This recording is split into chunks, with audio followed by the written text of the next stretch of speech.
Syarif, selamat kembali bertugas. Ya, pemirsa, kita akan lanjutkan dialog bersama dengan Mas Nafan Aji Gustaf, selaku senior teknika analis Mirae Asset Sekuritas. Mas Nafan, kita lihat ternyata IHSG masih melanjutkan tren penguatan ya. Dan ini sudah bergerak di atas level resisten 7.100. Ini Anda lihat untuk level resisten selanjutnya di level berapa nih, Mas Nafan? Apakah memungkinkan untuk level 7.200 mungkin? 7.200, saya harus melihat di mana ISG ini harus bisa break above misalnya 7184 ya. Tadi kan 7134 sebagai resistance terdekat itu sudah berhasil break ya. Nanti Ya. tinggal level 7184 itu merupakan wave B maksimumnya.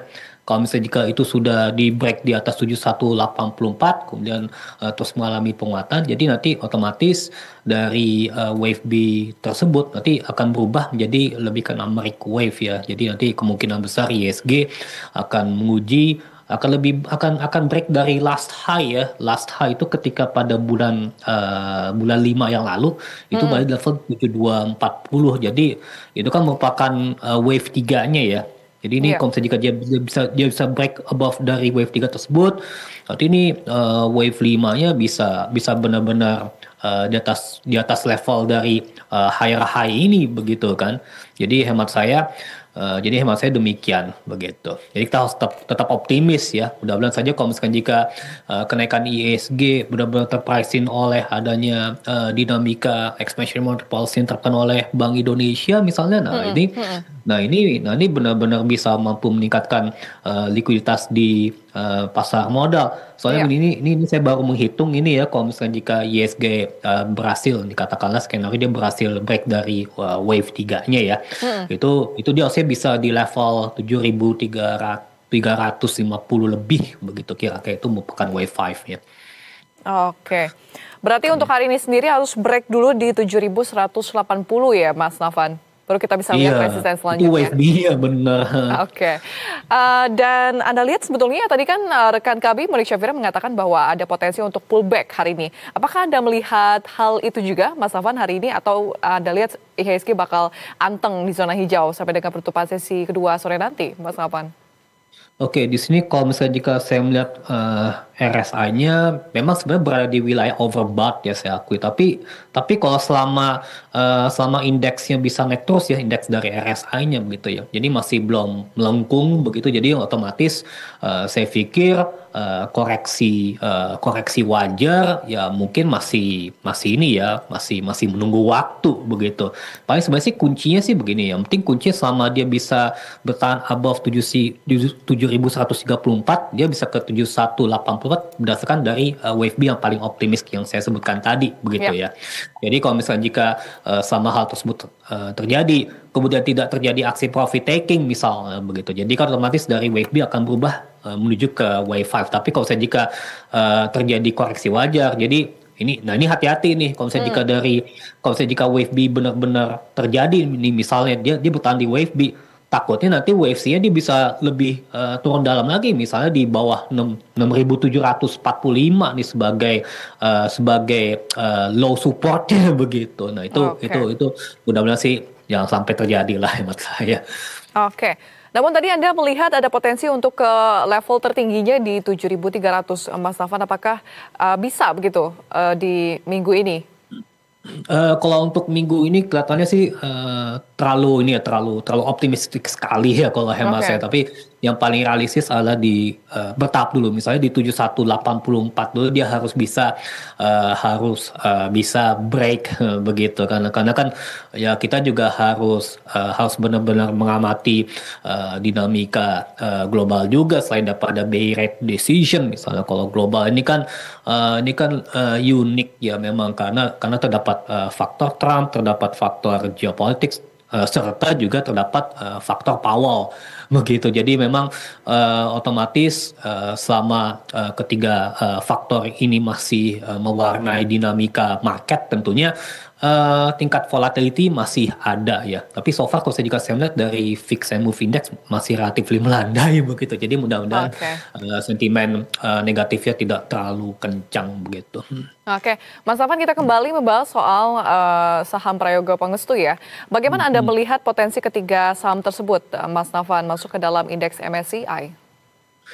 Ya sebenarnya sih tujuan daripada ketiga saham ini untuk masuk dalam indeks MSCI ya, agar supaya benchmarknya bisa benar-benar digunakan dan dimanfaatkan oleh para fund managers, global fund managers ya, dalam rangka pertimbangkan untuk masuk ke dalam portofolio ya begitu. Karena kalau misalnya jika saya melihat kinerja pergerakan harga saham daripada Pak PW ini memang komitmen dalam ya, selain daripada komitmen penerapan good corporate governance, kita juga melihat bahwasannya kinerja pergerakan harga sahamnya juga secara trend market cap juga masih relatively kuat ya. Jadi otomatis kalau misalkan jika nanti diimbangi dengan, sebenarnya sih kita juga berharap bisa dibagi dengan adanya kinerja fundamental yang impresif, sehingga nanti membuat dari PE yang sangat premium ini atau PBV dan juga PBV yang sangat premium ini bisa terjadi penyesuaian gitu, sehingga nantinya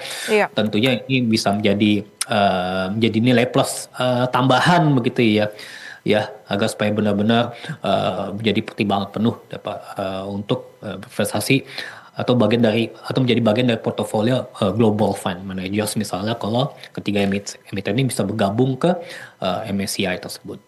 Oke, ini juga bisa menjadi daya tarik ya, Mas Nafan, untuk masuknya capital inflow ke bursa domestik begitu ya?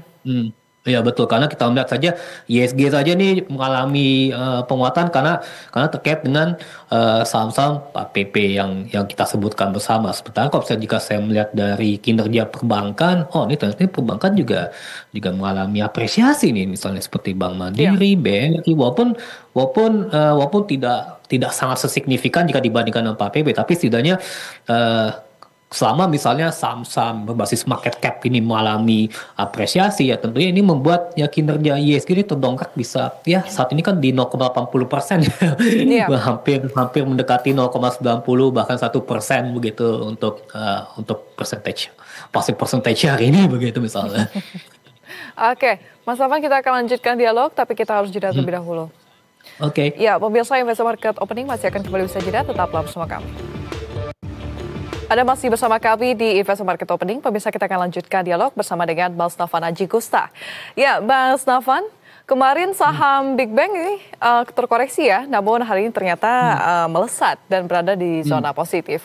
Ini apa yang sebenarnya terjadi dengan saham perbankan tanah air? Karena jika dipantau sejak pekan lalu ini melemah, kemudian terbang, kemudian juga anjlok lagi, Mas Nafan.